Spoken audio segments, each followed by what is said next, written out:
missionnaire la. ñun Sénégal moo ñu tax a jóg moo tax ñu tuddee le parti président di tuddee ko réew mi.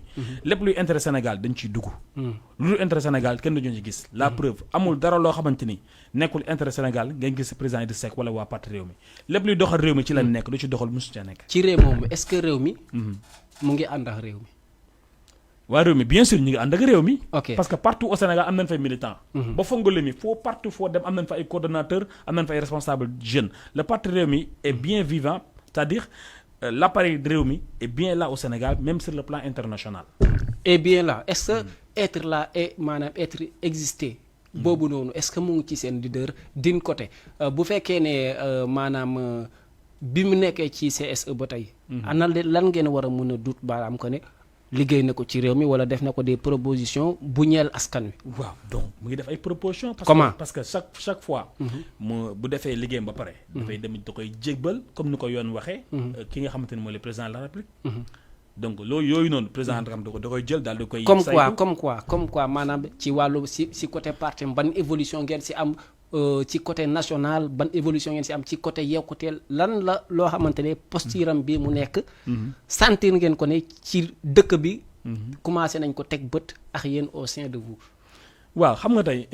le président de la République tey Idrissa Seck ne ko moom lañ fal Macky Sall lañ fal. du dëgg. kon donc tey moom li mu mën a def mooy. joxe ay conseillers. joxe ay propositions. ki nga xam ne mooy le président de la République daal di koy xool. bu fekkee da ko approuvé. ñu daal di koy doxal. donc man du ma dugg ci secret yu bëri. mais en tout cas la mu gën a xam mooy ànd bi ñoom ñaar seen. ànd bi mais am na secret yoo si xam. non du ma révéler xam nga du ma révéler. pourquoi pas non mënu ma révéler xam nga li tax ñu invité la c'est pour nga xamoon. waaw pas man mais téléspectateur am na ay propositions yoo xamante ni maanaam le président Seck def na ko. ci wàllum pétrole bi def na ko ci wàllum éducation bi. def na ko ci wàllum environnement bi. tu vois wàllum école. maanaam tey boo xoolee tey am na benn idée boo xamante ni tey defoon nañ ko ci à Thiès. y a même pas 2 mois 3 mois. benn idée boo xamante ni le président Macky Sall mooy la préparation des grandes écoles. boobu la idée président de Seck la. c'était sa proposition. proposition am la. te je pense que loolu. day law biir Sénégal. mooy les écoles scientifiques la. waaw day law biir Sénégal loolu idée président de Seck la ak yeneen yoo xamante ni mi ngi fi mais en tout cas. àndul ak président Macky Sall rek. pour di ko xool. mu ngi koy jox ay propositions. ci xam-xam bi mu am. mu ngi koy jox tamit ay propositions tamit. pour intérêt Sénégal. une dernière question pour ñu dugg ci dernier point bi. maanaam tey ici dans la commune. Djibril Ndoye Thié. moom selon benn intimité bi mu amoon ak Idrissa Seck. ba léegi. est-ce que boo basé woo ci élection locale yi ñu génnoon. nga xam ne gars yi on dirait dañ ko ndëppal dañ ko. yàlla jël na daal maanaam li gën def ci moom. mais amu ci positionnement bu baax. est-ce que gis nga ne tey bu doon démb tamit ak dans l'avenir collaboration boobu day daal di wéy. waaw day woy tax muy woy mooy man dama xam Djibril Ndoye Thié parce que moom mooy sama coordinateur. au niveau Wakam. ñu yàgg liggéey boobu léegi muy le professeur Djibril Ndoye Thié di borom xam-xam. donc muy koo xamante ni nit ku sell la. nit ku digne la. àndam ak président Idrissa Seck alal taxu ko. poste taxu ko. mais kóllëre moo ko tax. parce que dañoo yàgg ànd. di liggéey ci wàllum politique. donc ñuy ay nit ñoo xamante ni dañoo wegante. le président Idrissa Seck dafa wekk Djibril Ndoye Thié. Djibril Ndoye Thié daal di wekk ki nga xamante ni mooy le président Idrissa Seck. donc muy ànd boo xamante ni ànd bu dëggu la. ànd bi dara taxu ko lu dul liggéeyal Sénégal. donc bu fekkee ci élection yi ngay wax. man bokkoon naa ci parce que man j'étais investi sur la liste bi nga xamante ni mooy le Djibril Ndoye Thié ci la bokkoon. mu far lajj daal. waaw lajjul sax parce que liggéey nañ. parce que élection yi préparé nañ ko depuis 3 ans. man wàcc naa terrain ba taay. ñu ànd ak Djibril Ndoye Thié wàcc nañ terrain ba taay. liggéey nañ wër nañ Wakaam. waxtaan nañ ñu war a waxtaanal def nañ li ñu war a def. waaye yàlla nag mooy fal nag. ok yàlla nag mooy fal. mu am solo. chers fidèles téléspectateurs de la télévision Jama TV ku bëgg a àddu si émission mun nga def 206 209 boo duggee si dalal ton bi nga bës 54 206 209 nga dugg ci dalal ton bi nga bës 54. pour dernier point. tey li nga xamante ne mooy grève des transporteurs. ñii ne pour ñii ne contre. loolu lan la mën a jur ci secteur bi. waaw man grève des transporteurs damay wax ni. quand on dit transport on dit transport public maanaam c'est un liggéey la boo xamante ni. man nekkatul mbirum privé mbirum public la. état sax moo am sañ-sañu. def transport public. état dafa war a jël les choses en main. pour mun a transporter les sénégalais parce que état moo am boobu responsabilité. lu tax moo am boobu responsabilité mooy. sénégalais yi tey seen bien-être. état moo ko war a téye. donc tey bu fekkee privé bi dafa ñëw investir ci wàllum transport. warul chantage ñi nga xamante ni mooy état wala population bi. parce que lu tax. ñi ngi jooy ay accident pareeguñu. lijjanteguñu loolu ñoom nan dañuy grève. loolu je pense que. am na ñu si d'accord sax am na ñu si benn am nay syndicats yoo xam ne d'accord ñu si parce que dañoo jàpp ne loolu du yoon. lan exactement du yoon. le fait que 22 mesures yi nga xamante ne dañ koo jël. yenn transport yi dañ koo bañ. te ñëpp xam nañ ni tey. sécurité bi nga xamante ni moom la moo waroon am si tali bi dafa des. lu tax mu des mooy. y a même pas 3 mois xaw ma 4 mois ci ginnaaw. transporteur dafa nañ fi grève. nee nañ montage yi nekk tali yi dafa bëri. mais ban bàyyi montage yi ba léegi gis ngeen accident yi dafa gën a yokku. kon c'est normal montage gën a am ñu gën a sécuriser nit ñi c'est important. ñaareel bi mooy. l'état du Sénégal dafa war a gën a defaraat ñi nga xamante ni. mooy ay oto yu bees maanaam changer parc automobile bi Sénégal. gën a yokk Dakar dem dikk gën a def ay lignes yu bëri su ko defee. sénégalais yi gën a mën a voyager. ci jàmm. ñi nga xamante ni mooy les transporteurs yi am na oto yoo xamante ni waratul daw biir Sénégal. parce que mooy ñoo mag sax suñuy maam. kon donc c'est normal état du Sénégal jël ay mesures. parce que tamit état c'est ça l'état est là pour appliquer la loi. Et il est là du tout pour tous. Mais le fait que l'état soit là pour tous. Est-ce que le fait mu jël 25 milliards teg ko ci table pour parc automobile ñi nga xamante ne on a tendance à dire que ils ont des voitures archaïques. ñooñu nañ lañ mën a war a def ak ñoom avec cette somme là pour loo xamante ne du am benn désorientation ak benn incompréhension ci ni ñuy defaraatee yenn oto yi parce que tey bu ñu ñëwee jël oto yi bees ñëw sandi si des te ñooñu on leur a pas maanaam donné des je ne dirais pas sommation ou ñu des dommages et consorts. loolu est-ce que mënul jur loo xamante ne jiyee lay non bu fekkee waxtaan am na parce que le ministre woote na waxtaan. waxtaan bu amee normalement. donc problème war a mën a am. bu ñu toogee waxtaan ak avec les transporteurs. waxtaan ak ñi nga xamante ne ñoo nekk ci le milieu transport bi.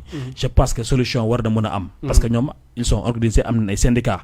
syndicat bu ne xam nga ñaata transporteur ñoo nekk sa côté. bu ñu waxtaanee ba juboo je pense que solution war na mën a am. ok tey dañuy dugg ci beneen point. muy des questions tic au tac. pas d'argument. damay laaj nga ne ma waaw wala dégg. est-ce que vous êtes du tout prêt pour ça. Allons-y. Ok. On essaye. Vraiment, chers téléspectateurs, on va aller. On est en face d'un jeune boo xamante ne mooy responsable des jeunes Rewmi Bokap. gëm nga est-ce que tey gëm nga li ñuy wax ni accident yi casserole moo ko waral. bon gëm naa ko tuuti gëm naa ko nag parce que nag Sénégal daa am réalité. soo mënoon tey. coalition. bu Rewmi. parti Rewmi ak APR. doon parti boo xamante booloo doon benn parti. waaw wala déet. waaw bu ñu booloo dem élection présidentielle. ñu jox président Seck candidat bi bëgg na. amoon nga déception Idrissa Seck bi mu defee transhumance ñu jékki naan warkat la et consort. non aw ma déception. tey gëm nga ne Idrissa ku ko wax Mbour Sow dina ci mer. du ci mos a mer parce que moo ko wax. nan nga gisee livre Cheikh Yérim Seck luñ préparé la lu état préparé la ou c'était un livre maanaam qui a été fait comme ça. non du lu état préparé parce que Yérim Seck bindkat la yàgg na bind. donc lu moom moo ko liggéeyal boppam. moo ko publier boppam moo ko génneel boppam kon donc c'est parce que dafa am liberté. wax xalaatam ci réew mi. vous argumentez yaa ngi violé loi bi quoi li mu si tudd Sonko ne yor na lu gën a garaaw loolu gëm nga ko. ah loolu moom moo ko wax gëm nga ko waaw wala déet. mais bien sûr ñu ngi déglu. capitaine Touré est-ce que ça valait la peine ñu ko siy dugal. parce que moo dugal boppam dossier bi moo ko wax moo tax. oui ou non. oui. ok tey justice Sénégal est-elle équitable. bien sûr la justice est bien équitable.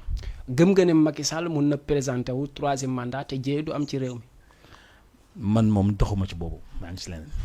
tey préférez-vous pour Aminata Touré dellu si li nga xamante ne mooy la coalition. bien sûr bu ñu ko amee jël. est-ce que Idrissa Seck ak le ministre des affaires étrangères ak Mimi Touré bu dellu si woon ak Amadou Ba qui est le candidat le plus qui est à la portée des élections yi nga xamante ne mooy les élections présidentielles. bien sûr président de siècle la. est-ce que tey opposition bi bu Macky waxoon ne demul opposition bi kan nga ci yéene mu doon le futur président. man moom Idi laa gëm quoi. vous êtes donc opposition. Idi rek laa gëm. ok mu am solo tey maanaam 94 milliards yu ñuy jiin maanaam comment dirais-je Diallo. est-ce que gëm nga ne loolu état dina si am ay poursuites. donc man daal li ma gëm. 94 milliards nit moo ko wax. nit boobu nii day preuve am. Sonko dañ ko doon assimiler que ne waxul dara ci tubaab bi nga gisee RFI ak France 24 amal la ko ay interview weddi nga ko wala ban position nga si am. non il m'a déçu. mu am solo tey boo doon jàppale benn réew ci àdduna bi si sa propre moyen ban réew nga yërëm boo sañoon daal ñëpp jóg si. Mali. ban réew nga xam ne Sénégal bu doon jël modèle économique ci réew boobu lay tënku. Ghana. ok Sénégal kan moo si koo xamante ne boo mënoon mel ni moom. ah man nag Seydina Limamou rek laa gëm. macha allah. am nga presse boo xamante ne yaa ngi def maanaam nuance que ne presse bi daal c'est une presse corrompue. corrompue ci ban sens. maanaam presse boo xamante ne day utiliser la voix peut-être du pouvoir ci que ne ñu koy buxum xaalis muy bind lu ko neex. waaw bëri na Sénégal moom yow yàgg na fi. kuy sa woykat. Youssou Ndour. kan mooy sa lutteur. Modou Lo. Sénégal lan moo la fi neexul. bëri na mu ñu ko wax. limal ma si benn kan. l'indiscipline. ak ban. l'indiscipline bokk na ci.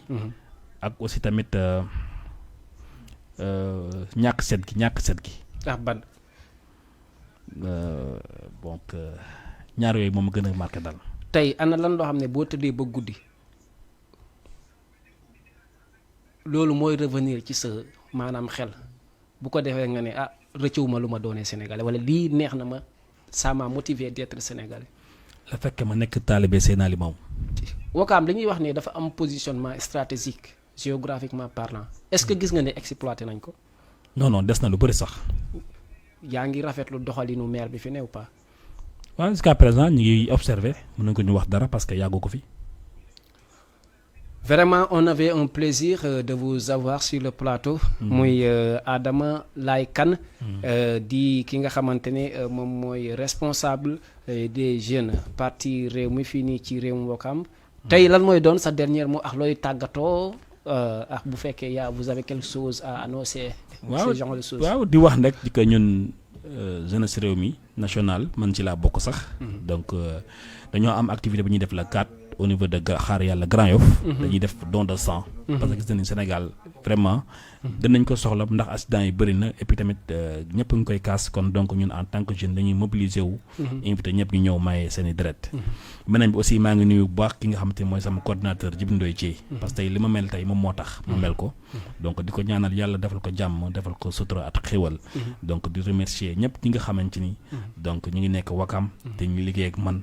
maa ngi nuyu ñëpp di gërëm ñëpp di wax ni daal en tout cas Sénégal daal ca kaw ca kanam.